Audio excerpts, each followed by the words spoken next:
नमोस्तु आचार्यश्री। प्रभा वाकलीवाल मैनावार मध्य प्रदेश से अपनी शंका रख रही हैं कि हम रोज भक्ति भाव से पूजा करते हैं पर उसका अर्थ समझ में नहीं आता, तो उसका पुण्य क्या होगा।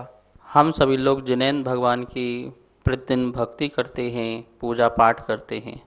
सचमुच में पूजा पाठ तो वही है जो हमारे अपने भाव हों। अभी तो हम क्या करते हैं कि दूसरे कवियों की पंक्तियों को पढ़ कर के पूजा कर लेते हैं, उसे हम पूजा समझते हैं और उन पंक्तियों का किसी को अर्थ पता भी होता है और किसी को नहीं भी पता होता है। जिनेंद्र भगवान के पास जाकर के हम जब अपने शब्दों से जल चंदन अक्षत पुष्प आदि की चढ़ाते हुए भक्ति करते हैं, वो हमारे अंतरंग के भावों की भक्ति होती है।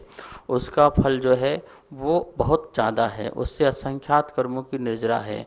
और दूसरे कवियों की जो पूजा होती है उनका यदि आपको अर्थ पता हो तो अर्थ समझ के करेंगे तो आपको फ़ायदा होगा। और फिर यदि आपको अपना भी पता नहीं है और बनाना भी नहीं आता है तो फिर जो लिखा है उसे पढ़ लीजिए और भाव यही रखिए कि मैं जिनेंद्र भगवान की भक्ति कर रही हूँ। दूसरे की कवियों के माध्यम से, कविताओं के माध्यम से मैं जिनेंद्र भगवान का आराधना कर रहा हूँ, इस प्रकार का परिणाम रखो। जैसे भक्तांबर है, अब भक्तांबर का अर्थ तो पता नहीं है, लेकिन ये आदिनाथ भगवान की स्तुति है, हमको इतना पता होना चाहिए और उसको बड़े भावों से पढ़ते रहो। जैसे कुत्ते को नमोकार मंत्र सुनाया तो उसे नमोकार मंत्र का अर्थ थोड़ी पता है, पर ये जिनेंद्र सेठ समझा रहा है या सुन रहे हैं, उसे शांति मिल रही है, वाइब्रेशन मिल रही है, उससे भी उसका कल्याण हो गया। तो इस प्रकार से भावों को ज़्यादा रखो, मंत्र को शुद्ध रखो, मन को शुद्ध रखो, तो सारे कार्यों की सिद्धि होगी। यदि आपको अर्थ नहीं पता है तब भी आपको अच्छे फलों की प्राप्ति मिलेगी, यदि भाव आपके शुद्ध हैं तो। नमोस्तु आचार्यश्री। भारती जैन मालेगांव वाशिम महाराष्ट्र से अपनी शंका रख रही हैं कि महावीर भगवान का जीव मारीची था, वह बहुत ही मिथ्यादृष्टि था, तो फिर तीर्थंकर प्रकृति कैसे बंध गई उसको। मारीच भरत चक्रवर्ती का पुत्र, जिसने अनेक खोटे मत चलाए और जिसके प्रभाव से वह जीव असंख्यात भवों को धारण करते हुए संसार में भ्रमण करता हुआ सिंह की पर्याय में पहुंचा, अर्थात महावीर स्वामी बनने के 10 भव पूर्व। और इसके बाद उन्हें मुनिराज का संबोधन मिला, फिर स्वर्ग गए, फिर राजा बने, फिर स्वर्ग गए, फिर राजा बने, इस प्रकार से चलता रहा। तो फिर नंद राजा की पर्याय में आए और नंद राजा की पर्याय में उन्होंने संयम धारण किया। प्रोस्टिल नाम के जो केवली मुनिराज थे उनसे उन्होंने धर्म सीखा और उनके पाद मूल में तीर्थंकर प्रगति का बंध बांधा और वो तीर्थंकर प्रगति का बंध बांध करके अच्युत सर्ग में जन्म लिया।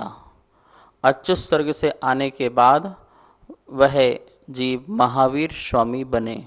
तो इस प्रकार से इस बात का ध्यान रखना है हमें कि मिथ्या दृष्टि है तो सम्यक दृष्टि नहीं बन सकता क्या। मिथ्या दृष्टि ही तो सम्यक दृष्टि बनेगा और अपना जीवन सुधारेगा, मुनिराजों के चरणों में आएगा, पाद मूल में उनके रह कर के सम्यक्त्व और आचरण का पालन करके वह जीव अपना कल्याण कर सकता है। जैसे नंद राजा ने किया, संयम धारण किया, उनके पाद मूल में रह कर के प्रोस्टिल केवली के तीर्थंकर प्रगति का बंध बांध करके फिर एक भव बाद क्या हुए, वो महावीर स्वामी तीर्थंकर को प्राप्त हो गए। नमोस्तु आचार्यश्री। रविंद्र जैन कोलकाता से अपनी शंका रख रहे हैं कि हम सब मूंगफली खाते हैं, वो जमीन के अंदर होती है, तो क्या वह जमीकंद है। जमीन के अंदर पाए जाने वाले जो भी खाने योग्य पदार्थ होते हैं उन्हें कंद कहते हैं। खाने योग्य पदार्थ से मतलब है जैसे कि आलू प्याज आदि सभी लोग खाते हैं, लेकिन ये भक्ष नहीं है, ये अभक्ष हैं। इसलिए जैन धर्म में ये खाने योग्य पदार्थ नहीं है, अन्न लोग खाते भी हैं। तो कंद इसलिए हैं कि कंद कहलाता है जमीन के अंदर हो और उससे दूसरा जो है वृक्ष आदि बन जाए, पौधा आदि बन जाए, फल बन जाए, वो कंद है। पर मूंगफली ऐसा नहीं है। जैसे आलू है तो आलू से ही बहुत सारे आलू बनाए जा सकते हैं, लेकिन मूंगफली से ऐसा नहीं होता है।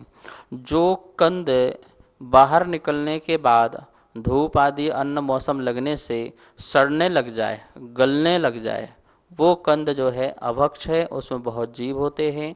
लेकिन जैसे मूंगफली है और जैसे हल्दी है, यह कंद होते हुए भी चूँकि इससे अन्न और दूसरे उत्पन्न नहीं होते हैं। और दूसरे की बात यह है कि यह ऊपर आने के बाद, धूप आदि लगने के बाद सड़ता नहीं है, सूखता है।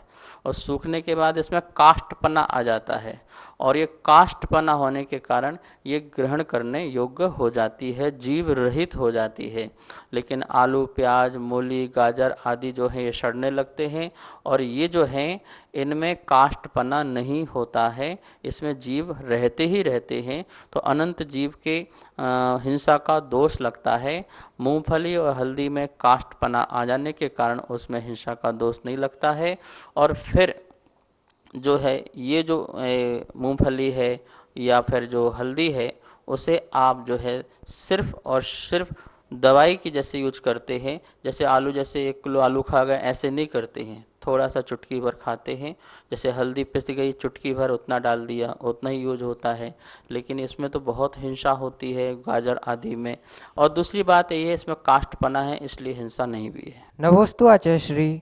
कमल जैन, सीसी कॉलोनी, दिल्ली से अपनी शंका रख रहे हैं कि आजकल लोग घर से नहाकर मंदिर जाते हैं और वहां पर छींटे डालकर अभिषेक करते हैं, तो क्या यह उचित है? मंदिरों के आसपास ही अधिकांशतः जैनों के घर होते हैं, तो हमें मंदिर में ही नहाना है ऐसा नहीं है। शास्त्र में तो ये आया है, घर में उठ कर के अपने नित्य कर्म करें, और नित्य क्रिया करने के बाद नहा धो करके आप अपनी सामग्री को भी घर से ही लेकर के प्राशुक जल से बना करके उसे मंदिर में आकर के पूजा पाठ करें। यह आगम शास्त्रों में मिलता है। अब आजकल जो है मंदिरों में व्यवस्था कर दी है, क्योंकि घर दूर दूर होते हैं, तो इस प्रकार से वहाँ शुद्धि रास्ते में नहीं हो पाती है। लेकिन जिनके पास में घर हो, वो नहा धो करके अपनी सामग्री चप्पल पहन के नहीं, स्कूटर में नहीं, गाड़ी में नहीं, साइकिल में नहीं, पैदल एरिया समिति का पालन करते हुए, नीचे देखते हुए और मंत्र आदि पढ़ते हुए आप मंदिर में आकर के कर सकते हैं। पैर हाथ धो कर के भगवान का अभिषेक पूजा पाठ कर सकते हैं, इसमें कहीं दोष नहीं है, ये उचित ही है। लेकिन यदि दूर हो और साधन आदि से आ रहे हो, तो फिर मंदिर में व्यवस्था होती है, और उसमें आप स्नान आदि करके प्राशुक जल से भगवान का अभिषेक आदि कर सकते हैं। आप लोग अनवरत रूप से जैन पाठशाला सुन रहे हैं, जिसमें तत्वाशुद्ध का अध्ययन कर रहे हैं, और उसके माध्यम से शंका समाधान भी आप करते हैं, आपको समाधान मिलते हैं। तत्वाशुद्ध की पहली, दूसरी और तीसरी पुस्तक भी छप के आ चुकी है। सभी स्वाध्याय प्रेमी उसको प्राप्त करके स्वाध्याय करें, और इसी प्रकार आपकी रुचि बनी रहे। हमारा आपके लिए, आपके परिवार के लिए बहुत मंगल आशीर्वाद है। आप धर्म से सदा इसी प्रकार से जुड़े रहें और स्वाध्याय करके अपनी आत्मा को शुद्ध करते रहें।